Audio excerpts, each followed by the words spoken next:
Film की शुरुआत में हम एक कपल को देखते हैं जिनका कुछ दिन पहले ही बच्चा पैदा हुआ था, मगर किसी वजह से दोनों ही काफी परेशान घबराए हुए थे और अपने घर के सारे आईनों को वो तोड़ रहे थे। बच्चे की मम अपने बच्चे को झूले में डालकर बाहर किसी काम से चली जाती है, जिसके बाद हम बड़ा ही अजीब सीन देखते हैं। झूले के पास से एक बेबी मॉन्स्टर निकलता है जो उस बच्चे के चेहरे पर हल्का सा कट लगा देता है, जिससे उसका खून निकलने लगता है। उधर जब बच्चे की डैड आखिरी शीशे को तोड़ने जाते हैं तो उसे नहीं तोड़ पाते, क्योंकि उस शीशे में से एक चुड़ैल बाहर आकर उसे जान से मार डालती है। बच्चे की मॉम जब वापस आती है तो ये देखकर काफी घबरा जाती है कि उसका बच्चा भी अब नहीं रहा, वो भी मर चुका है। उसका जिस्म नीला पड़ गया था, जो देखने से लग रहा था कि इसे मरे हुए जिसे काफी दिन हो गए हैं। अब ये चुड़ैल जैसे अचानक आई थी वैसे ही गायब भी हो जाती है, जिसके बारे में समझना काफी मुश्किल था। खैर अब कुछ वक्त के बाद हम दोबारा से एक कपल को देखते हैं जिनका भी कुछ वक्त पहले ही एक बच्चा हुआ था। इनमें औरत का नाम रेचल था। ये लोग एक नई जगह पर रहने के लिए आए थे। वो लोग अपना सामान अभी रख ही रहे थे कि इसी वक्त उनके लिए एक पार्सल आता है। ये पार्सल रेचल की मोम ने भेजा था, जिसमें कुछ डब्बे और खिलौने थे जो रेचल की बहन और उसके बच्चे के थे। रेचल की बहन और कोई नहीं बल्कि वही औरत थी जिसे हमने शुरुआत में देखा था, और उसी के बच्चे और हस्बैंड के साथ सब हुआ था, यानी चुड़ैल और बेबी मॉन्स्टर ने उन्हें मार दिया। अब उनके साथ हुआ क्या था ये तो हम जानते हैं, मगर क्यों, इस सवाल का जवाब हमें कहानी में आगे जाकर मिलेगा। सामान को देखकर रेचल खुश नहीं होती, ये सोचकर कि मेरी मॉम ने मेरे बच्चे के लिए पुराना सामान भेज दिया और उस बच्चे के खिलौने जो मर चुका है। इस पर उसका हस्बैंड कहता है जो तुम्हारी बहन के साथ हुआ वो एक हादसा था, और अब अगर हम उन चीजों को वहम ना बनाए तो ही अच्छा है। इन चीजों में एक किताब भी थी जिसमें एक दूसरी जुबान में कुछ लाइन्स लिखी हुई थी, कुछ तस्वीरें थी और एक धुन भी बनी हुई थी। अब रेचल को तो ये जुबान समझ नहीं आती थी, मगर उसके हस्बैंड को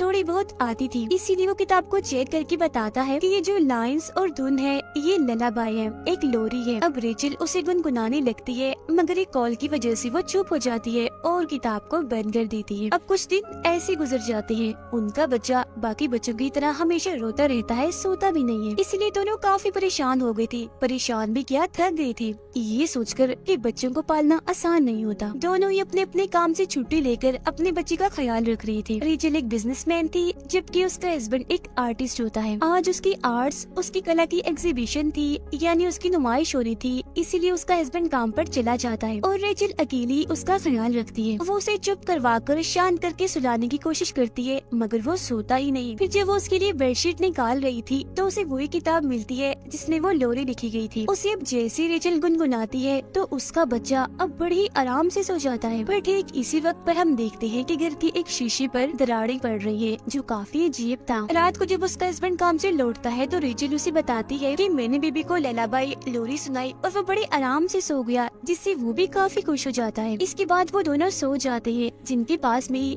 बेबी स्क्रीन रखी हुई थी जो उनके बच्चे के कमरे की थी। जहाँ तभी अचानक एक चुड़ैल झूले के पास से निकलकर उसके पास आने लगती है। रेचल को महसूस होने लगता है कि बच्चे के कमरे में कोई है, इसलिए वो फौरन उसके कमरे में जाती है, पर वहाँ पर तो कोई भी नहीं होता। लेकिन अलमारी का दरवाजा खुला हुआ था, जिसे चेक करने पर उसके अंदर भी कुछ नहीं होता। रेचल जब बेबी स्क्रीन को देखती है तो उसे लगता है कि शायद ये खराब हो गया, इसलिए वो उसे कचरे में फेंक देती है। बाहर जब वो आ रही थी तो उसे हर जगह हलचल होती हुई महसूस होती है। वो पूरे घर को चेक करती है पर उसे कुछ भी नहीं मिलता। वो फिर जब शीशे में खुद को देख रही थी तो हम उसके पीछे चुड़ैल को भी देख पाते हैं जो उस पर नजर रख रही थी, पर रेचल उसे नहीं देख पाती। इसके अलावा उस टूटे हुए शीशे पर और भी दरारें आने लगती हैं। उसका हस्बैंड जब नहा रहा था तो रेचल उसके पास आती है, पर तभी उसे आईने में वही चुड़ैल दिखती है, जिससे वो काफी डर जाता है और उसे साइड पर धक्का देता है। इस चीज से रेचल काफी नाराज हो गई थी। इसके बाद वो जाती है नई बेबी स्क्रीन लेने के लिए, जहाँ पे उसे अचानक अंधेरा दिखता है, जिसके साथ साथ वो चुड़ैल भी जो उसे डरा रही थी, जिसे देख रेचल बहुत ही ज्यादा डर जाती है। जिसका मतलब था कि इनके घर में जरूर कोई अजीबोगरीब चीजें होना शुरू हो गई हैं, जो सिर्फ घर पर ही नहीं बल्कि बाहर भी हो रही हैं। अब वो जो चुड़ैल थी वो शीशे के अंदर से ही रेचल और उसके बच्चे पर नजर रख रही थी और दरारें भी उस पर बढ़ती ही जा रही थी। अब रेचल को अपने बच्चे के कमरे से उसके रोने की आवाजें आने लगती है, मगर हैरत वो तो उसके पास ही था, इसीलिए घबराते हुए वो उसका कमरा चेक करने जाती है, जहाँ झूले में एक और बच्चा रो रहा था। वो जैसे कंबल हटाती है तो वहाँ कोई बच्चा नहीं बल्कि खिलौना था। वो इन सब चीजों से काफी डर गई थी और आसपास के दरवाजे भी क्योंकि अपने आप ही खुल रहे थे, बंद हो रही थी, तो वो घर से बाहर जाकर बैठ जाती है। फिर उसका हस्बैंड जब घर आता है तो वो उसे भी बताती है कि मुझे बहुत डर लग रहा है, शायद घर के अंदर कोई है। तो अब एक रॉड लेकर अंदर जाकर वो चेक करने लगता है, पर उसे भी वहाँ कोई नहीं दिखता। पर हड़बड़ी में उसका तोता अपने पिंजरे से बाहर आकर वहाँ उड़ने लगता है और गलती से वो उस तोते को मार देता है। अब ये तोता बचपन से उसके साथ था, इसीलिए वो काफी दुखी हो गया था। जहाँ तभी आकर रेचल उसे संभालती है। वो उसे कहती है कि शायद इस सब में मेरी गलती है, मैं अभी अपनी बहन की तरह पागल हो रही हूँ। जिस पर वो उसे समझाता है कि इसमें तुम्हारी कोई गलती नहीं है, तुम्हारी बहन तो पूरी ही पागल हो गई थी, जिसने हफ्तों तक अपने बच्चे की लाश को ढक कर रखा। तुम तो उसके जैसी बिल्कुल भी नहीं हो, तो मत घबराओ। अब वो बताती है कि मुझे कोई चुड़ैल जैसी औरत दिखती है जो मुझे डराती है। जिस पर उसका हस्बैंड उसी किताब में रेचल को एक औरत दिखाता है और पूछता है कि क्या यही वो औरत है, क्योंकि ये मुझे भी दिखी थी जब मैं नहा रहा था। और ये किताब वाली औरत और कोई नहीं बल्कि वही चुड़ैल थी। दोनों ही काफी टेंशन में आ जाते हैं, पर किसी तरह खुद को संभालते हुए वो ये फैसला करते हैं कि ये जो कुछ भी है हम इसे साथ ही झेलेंगे और मिलकर ही इसका खात्मा करेंगे। अब रात को रेचल के हस्बैंड को अपने बच्चे के रोने की आवाज बाहर से आती है, जबकि वो तो उनके साथ ही सोया हुआ था। तब वो नींद में उठकर अपने बच्चे को चुप करवाने के लिए चला जाता है और घर से बाहर उस जगह पर आ जाता है जहाँ इन्होंने किताब को फेंका था। दरअसल रोने की आवाज इसी किताब में से आ रही थी जो उन लोगों को अपने पास बुलाना चाहती थी। और अब उसका हस्बैंड किताब को लेकर वापिस आ जाता है। सुबह जब रेचल सो रही थी तो उसके पास उसका बच्चा भी था जो अचानक से ही गायब हो जाता है। बच्चे की आवाज चादर के अंदर से आ रही थी, इसीलिए वो अंदर ही अपने बच्चे को ढूंढने लगती है। जहाँ उसे अपना बच्चा मिल तो जाता है मगर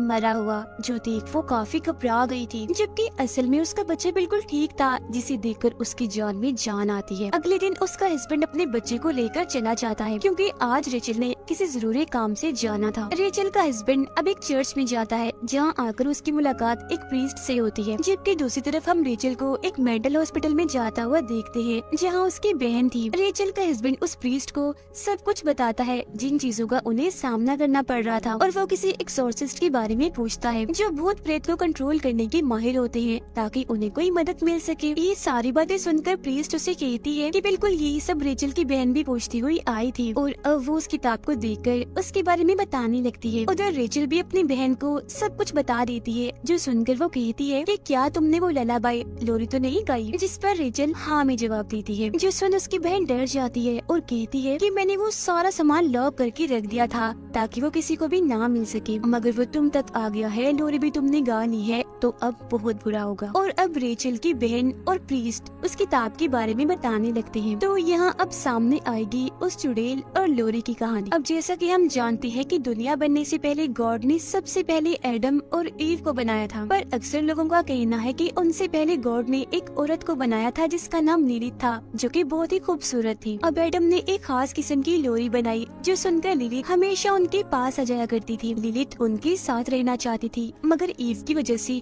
वो उसके साथ नहीं रहना चाहती थी, और लिलिथ की इसी गलती की वजह से उसे उस जगह से निकालकर जंगल में छोड़ दिया गया, जिसके बाद वो जंगलों में भटकती रही और वुल्व्स भेड़ियों के साथ रहने लगी। जिसके बाद उसने जन्म दी डिफॉर्म बच्चे जो किसी भी तरह इंसान नहीं दिखती थी, वो नॉर्मल नहीं थी क्योंकि वो बस थोड़े बहुत इंसान थी, बाकी वुल्फ जैसी थी। फिर जब एडम और ईव के बच्चे पैदा हुए तो क्योंकि वो इंसान और प्यारे भी थे तो उनके बच्चों से लिलिथ को जलन होने लगी, इसीलिए उसने उनके बच्चे चुराना शुरू कर दिए, जिसके बाद नस्ल दर नस्ल यही चलता रहा। और इस नस्ल में कोई खास किस्म के बच्चे नहीं थे बल्कि पूरी इंसानी नस्ल के बच्चे थे जो कि एडम और ईव से पैदा हुए थे। ऐसा होने की वजह से एडम ने गॉड से दुआ मांगी, इसलिए गॉड ने लिलिथ को उठाकर एक खतरनाक दुनिया में फेंक दिया। अब रही बात ललाबाई यानी लोरी की, तो ये लफ्ज तो आया ही लिलिथ से बचने के लिए है, मतलब कि ये एक ऐसी लोरी थी जो लिलिथ से बच्चों को दूर रखती। मॉम सिलोरी गाकर अपने बच्चों को लिलिथ से बचाती, पर वो क्योंकि काफी चालाक थी इसीलिए यहाँ उसने एक चाल चल दी। उसने वही एडम की खास लोरी उठाई और उसमें कुछ ऐसे बदलाव किए जिसे पढ़ने से वो दोबारा से जाग जाएगी, वापिस आ जाएगी। और यही वजह है कि इस ललाबाई लोरी के जरिए आज भी वो बच्चों को ले जाने में कामयाब रहती है जब कोई उसे गाता है।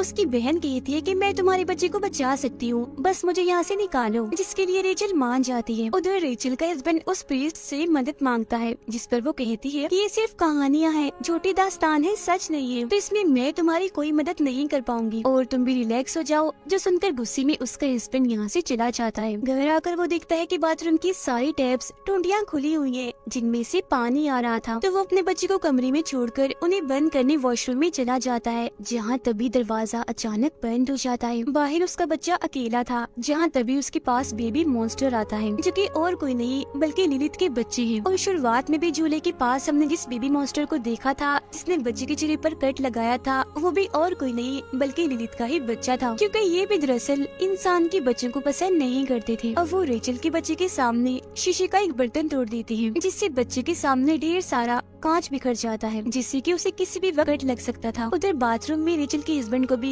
लिलित की झलक दिखाई देती है। बच्चा कांच के टुकड़े से अपना हाथ जख्मी करने ही वाला था कि तभी यहाँ रेचल आकर उसे ऐसा करने से रोक लेती है। उसके साथ उसकी बहन भी थी, जिसे देख उसका हस्बैंड पूछता है कि तुम इसे यहाँ क्यों लाई हो, जिस पर वो कहती है कि ये हमारी मदद कर सकती है, पर क्योंकि वो तो उसे पागल समझता था तो उसे ये चीज ठीक नहीं लगती। रेचल की बहन बताती है कि लिली पहले मेरे बच्चे को ले गई और फिर मेरे हस्बैंड को भी उसने मार डाला था, तो अब हमें कैसे भी करके तुम्हारे बच्चे को बचाना है। उस पर हर वक्त नजर रखी जाए और शीशों को ढक कर रखा जाए, और जब भी हम लिलित को देखे तो फौरन हम वहाँ से भाग जाएं, क्योंकि शीशे के जरिए ही वो नजर रखती है और वहाँ से आती जाती है, क्योंकि वो उसका रास्ता है अपनी दुनिया से यहाँ आने का। रेचल के हस्बैंड के पास एक आदमी की कॉल आती है, जो उसे बताता है कि मैं सीनियर प्रीस्ट हूँ, मेरे पास तुम्हारी ये किताब आई है, और जिस प्रीस्ट के पास तुम गई थी उसने मुझे बताया है कि तुम्हें मदद चाहिए, तो तुम बताए हुए घर के पते पर फौरन आ जाओ। तो वो ऐसा ही करता है, उस घर के लिए फौरन निकल जाता है। अब घर में रेचल और उसकी बहनी बच्ची का ख्याल रख रही थी, जहाँ रेचल उससे कहती है कि मुझे लगता है मैं एक अच्छी माँ नहीं बन सकती, जो सुनकर उसकी बहन समझाती है कि ऐसा मत सोचो, ये सब तुम्हारे दिमाग में लिलित ने डाला है, ये उसकी चाल है, क्योंकि ऐसा करके वो तुम्हारे भरोसे को तोड़ना चाहती है, जिसके बाद वो आसानी से तुम्हारे बच्चे को ले जाएगी, तो इसीलिए तुम्हें हिम्मत और भरोसा रखना होगा। रेचल का हस्बैंड दिए हुए पते पर पहुंचकर सीनियर प्रीस्ट से मिलता है, जो किताब चेक करके उसे बताती है कि इसमें जो लोरी लिखी है वो किसी ने गाई है, जिस पर वो कहता है कि हाँ मेरी वाइफ रेचल ने गाई थी, जिसके जवाब में प्रीस्ट कहते हैं कि इस वजह से अब तुम्हारा बच्चा लिलित की नजर में है, तो सबसे पहले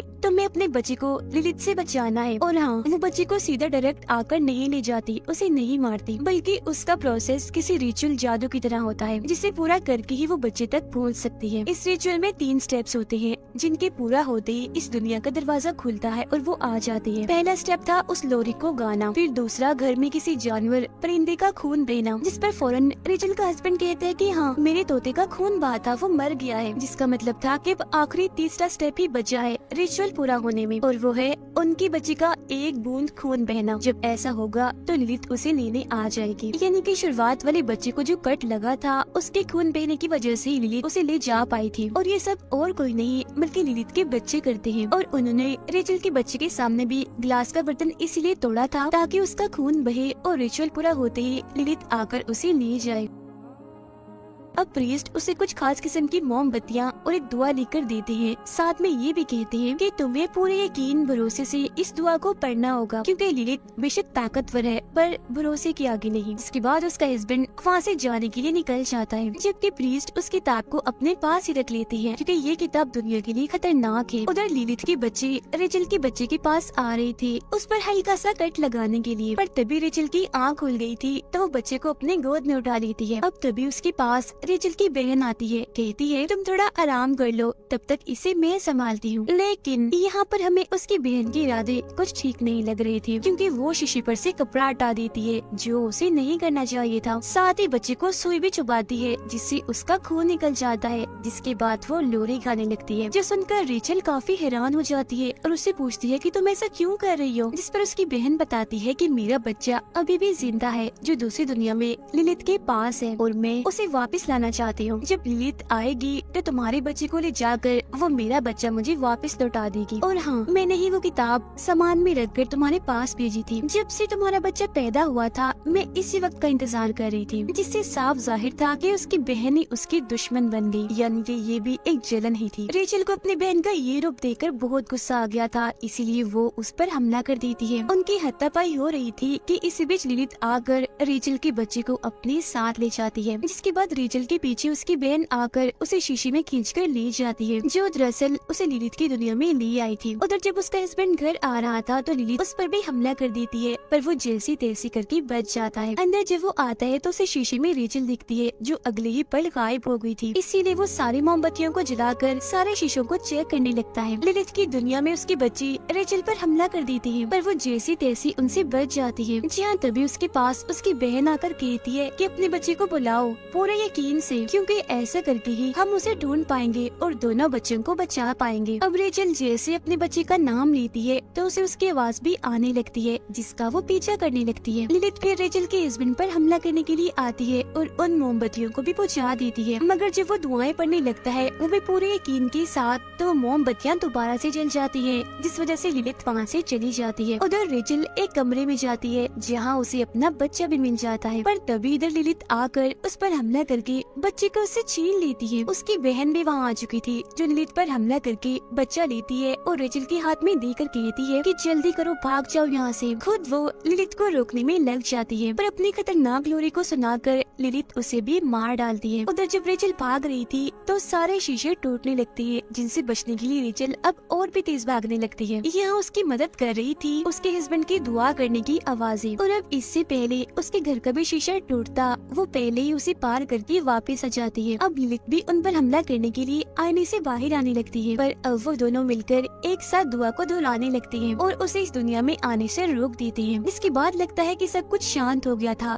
ठीक था, पर ऐसा नहीं हुआ, क्योंकि रेचल की बहन ने अपने बच्चे को उसके बच्चे से बदल दिया था। मतलब कि रेचल जिस बच्चे को बचाकर लाई थी वो उसका नहीं था, बल्कि उसकी बहन का था। और जब वो बच्चा चेक करती है तो सच में उसकी बहन का ही था, जबकि उसका अपना बच्चा तो अभी भी लिलिथ की दुनिया में उसके पास था, जो देखकर वो बहुत ही ज्यादा दुखी हो जाती है। और अब यहाँ उसकी बहन का मकसद तो पूरा हो गया था, वो सिर्फ अपने बच्चे को ही बचाना चाहती थी, जिसका मतलब साफ था कि वो सच में ही पागल हो गई थी। बेशक खुद भी वो एक माँ थी, पर उसने इस बात का रियाज नहीं रखा कि उसकी बहन भी एक बच्चे की माँ है। इसके बाद हम देखते हैं कि रेचल का हस्बैंड उस किताब को चुराकर रेचल के पास ले आता है, क्योंकि अब ये दोनों अपने बच्चे को वापस लाने के लिए लिलिथ की दुनिया में जाना चाहते थे। पर अब उनका सामना सिर्फ लिलिथ से ही नहीं बल्कि किसी और से भी होगा, और वो थी वहाँ बनने वाली एक नई चुड़ैल, जो और कोई नहीं बल्कि रेचल की बहन थी। जी हाँ, और अब उसके पास ही रेचल का बच्चा है, जिसका मतलब था कि अब चीजें पहले से भी कई भयानक और खतरनाक होने वाली हैं। और बस इसी ड्राउनी एंडिंग के साथ ही ये कहानी इधर ही खत्म हो जाती है।